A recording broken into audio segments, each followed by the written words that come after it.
My name is Esther Haynes, and you're watching Simple, Not Easy. Today I want to tell you a story about skipping for 12 hours. Crazy.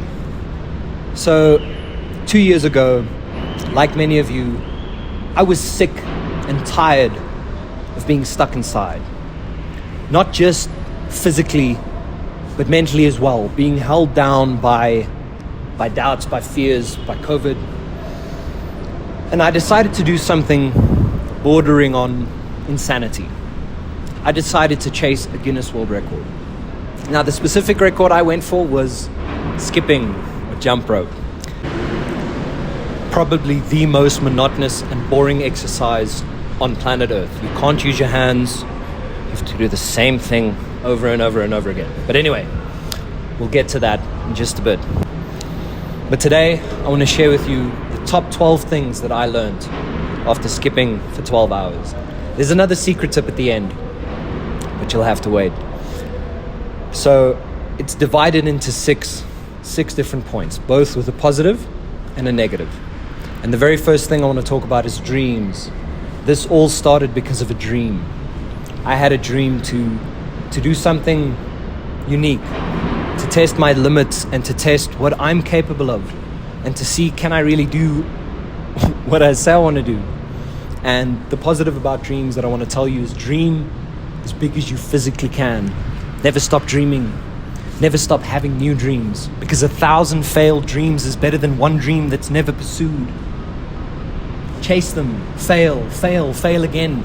Maybe one day a dream comes true, and that's what you fight for. That's what I fought for. I chased so many different things in my life. I've done so many different jobs. But in the skipping, in that one moment where I decided to chase a dream with everything that I had, it worked.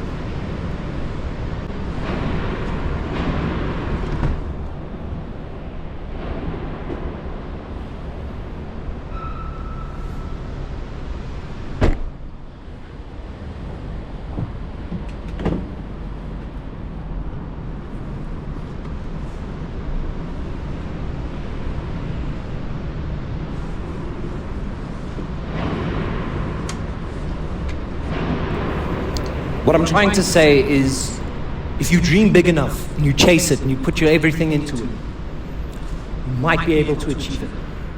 The negative thing about dreams, though, is be careful who you share it with, because not everyone wants to see you succeed. Not everyone wants to see you be exceptional. Be careful who you share it with, because someone will sink your boat just because they can't be the captain. So be careful. Keep your dreams close to your heart. Close to your heart, guys and girls, and everyone out there. The second thing I learned was the reality. The reality of, okay, you say this thing, are you really gonna do this?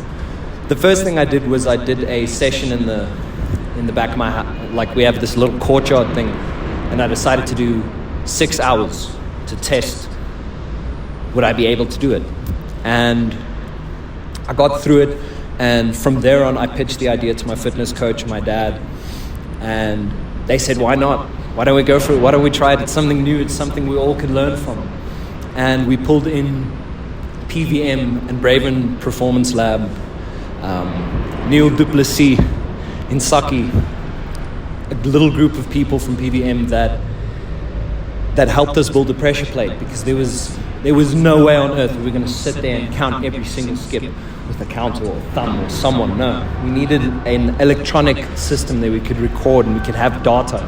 So we built this pressure plate system, one of a kind, and we built a whole training program, and I dedicated myself to it. It was just after the COVID time, and I had nothing else to do, so I just skipped. It was different. So the reality was, it's possible. It's really possible if you plan it, if you're strategic, if you ask people, if you ask advice, if you ask, once again, be careful, but pull in people who care about you, pull in people with enthusiasm for what you're doing. Because we didn't know everything. We didn't know anything when we started. And at the end, we were this group of people that just learned so much and grew so much together. So even if you don't succeed, you grow in everything that you try. And the other difficult part of reality is the doing. It's the training, it's the dedication, it's the diet, it's the weight, it's the sleep, it's skipping different things and not doing things that you like because you have to train. And you have to get through the pain, and you have to work through injuries and rehabilitation. And I'll be dead honest, it took me about a year to recover from the skipping, to get some sort of power back into my body, because I literally skipped away so much muscle mass. I weighed 80 kilograms. The December before I did the skipping, I was 100. So it was a big hit on my body. My body fat percentage dropped to about 2%, which is not healthy. And I had to go through a lot of rehabilitation. I had to learn how to eat again, because for the 12 hours we had snacks every 30 minutes. So I got so used to those small portions that today I can't finish a plate of food. I eat it in little bits across a long period of time. So I had to teach myself to fuel my body again, and not be so worried about excess weight, because with the skipping, excess weight was a nightmare. Because every gram of fat that you carry is an extra gram that you have to skip with. So that's the reality. You have to do the stuff that you dream. Then the other part of reality, and I touched a bit on it, is people. You need people. Skipping is individual. It's just me doing the record.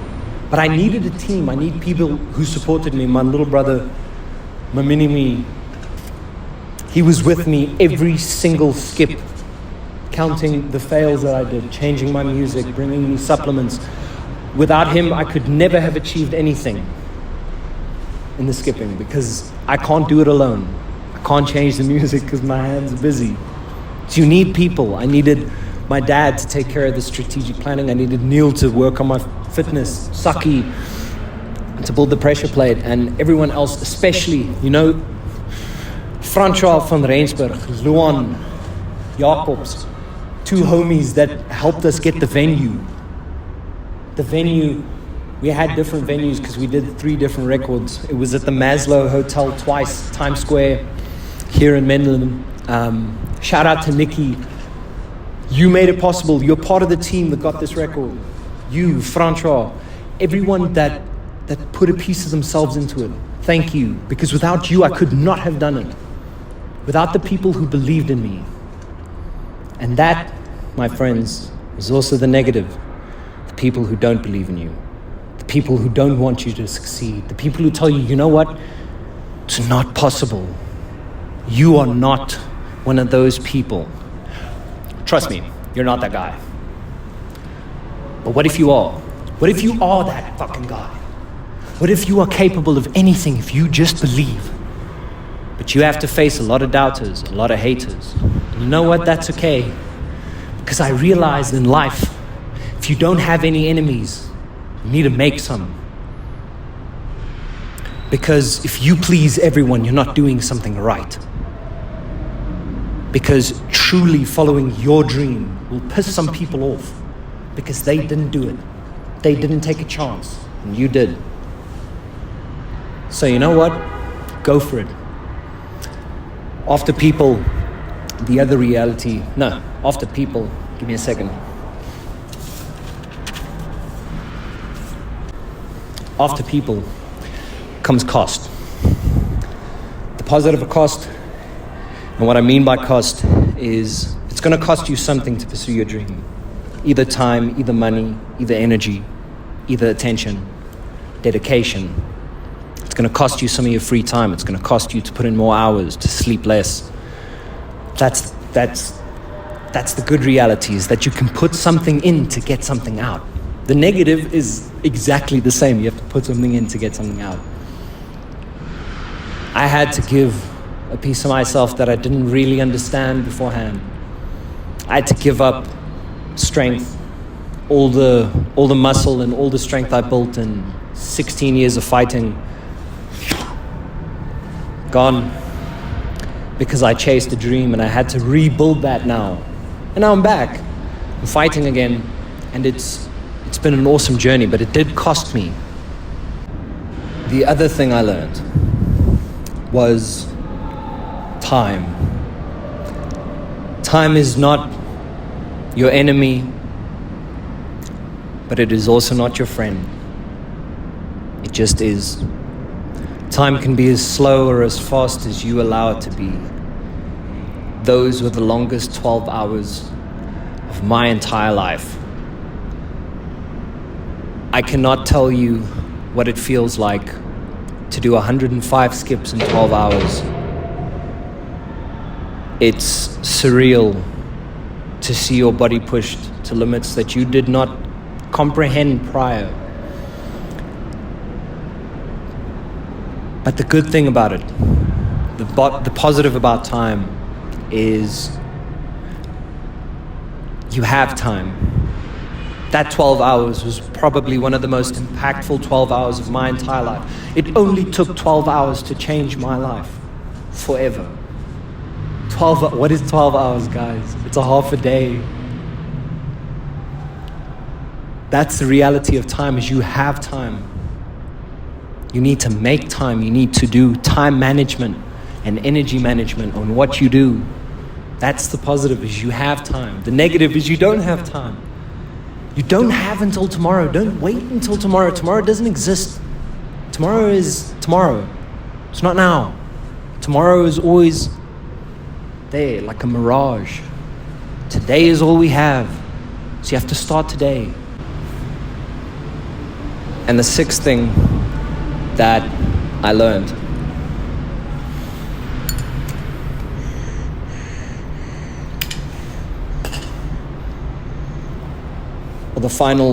the sixth subject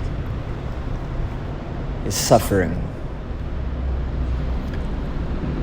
Suffering is inevitable. The only thing about suffering, and where it is positive and negative, is you can choose what suffering you go through. Do you suffer in the gym, or do you suffer because you're fat? Don't mean to be ugly, but it's a decision to suffer. How do you suffer? I've been 100 kgs twice in my life, and I lost that weight back down to 80 twice in my life. So that's 40 kilograms of fat that I've lost. I know what it's like to have too much on me. I know what it's like to not feel confident in your skin, but I changed it because I decided to suffer in a different way. I didn't want to suffer in the mirror. I wanted to suffer in the gym's mirror. In the mirror that stood in front of me when I skipped so that I could keep my rhythm. That's the mirror I wanted to suffer in. In life, you can decide what suffering you have. You either suffer by having children and having those difficult and awesome experiences, or you suffer by not having them. Suffering is inevitable, people. But the beautiful thing about it is you get to decide. But you have to decide. Not your parents, not your lover, not your friend, not your siblings. You have to decide. And the final thing, the secret last tip about making your dreams a reality is positive intent. Today I had the privilege of sharing 14 minutes with our 7 fighters that were at the club. And it was awesome to see them grow, because before they came to our club, before they met us, they didn't skip, or they barely skipped. And to see them evolve and to see them go forward in skipping and to get rhythm, to get a different type of confidence about a difficult skill, that's what's worth it. And the last person that went, my last 2 minutes, was my homie.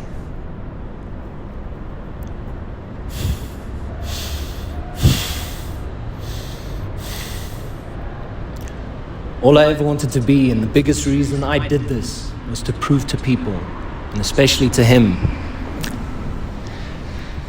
that you can be whatever you want to be. Stay beautiful, people.